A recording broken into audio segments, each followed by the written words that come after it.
ልጆች ኦሆ አሃ በሂሳብ ትምህርት ለመጎበዝ ቀመሮችን በቃላት ከማጥራት ይልቅ እንዴትና ለምን እንደተገኙ መሰረታዊ ጽንሰ ሐሳብን ለመረዳት መሞከር።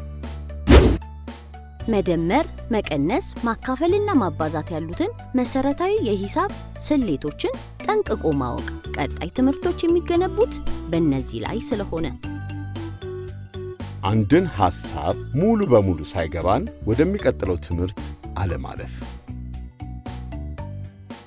ችግሩን ለመፍታት የተጠቀምንበትን የአሰራር ሂደት ማወቅና መረዳት እንጂ ትክክለኛውን መልስ ብቻ አለመፈለግ።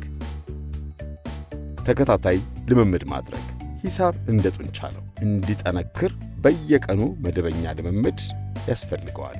ብዙ ከተለማመዳችሁ ሂሳብን ይበልጥ ትወዱታላችሁ። በቤት ስራ ወይንም በፈተና ወቅት ስህተት የሰራችሁትን ጥያቄዎች መተንተንና ስህተቱ ከየት እንደመጣ ማወቅ። የችግር አፈታት ስልቶችን መጠቀም። ትላልቅ ችግሮችን ወደ ትናንሽና በቀላሉ ወደሚፈቱ ክፍሎች መከፋፈል። በቀላሉ ለመረዳትና ለማየት ስዕላዊ መግለጫዎችን መጠቀም። የሂሳብ ማሽን ወይም ካልኩሌተር ሳትጠቀሙ በአእምሯችሁ ብቻ ሂሳብን ለመስራት በቂ ልምምድ ማዳበር። ያልተቋረጠ ልምምድ ማድረግ። ሂሳብን በየዕለቱ ደጋግሞ የመስራት ልምድ ማዳበር።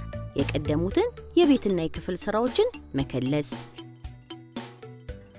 ሂሳብን ከዕለት ዕለት ሕይወታችን ጋር ማዛመድ።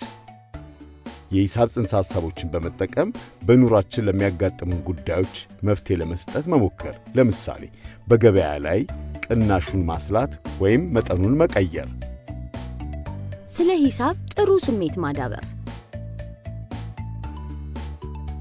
ስህተቶች የትምህርቱ አካል እንደሆኑ መረዳትና ከነሱ መማር እንጂ ተስፋ ለመቁረጥ። ሂሳብ ይከብዳል የሚል ፍራቻን ማስወገድ። ከዚያ ይልቅ በየዕለት ልምምድ እንደ ጨዋታ እያሰቡ መስራት። እነዚህ ነጥቦች ከተገበራችሁ በሂሳብ ጎበዝ መሆን ትችላላችሁ። ኦሆ አሃ የኢትዮጵያ ልጆች ኦሆ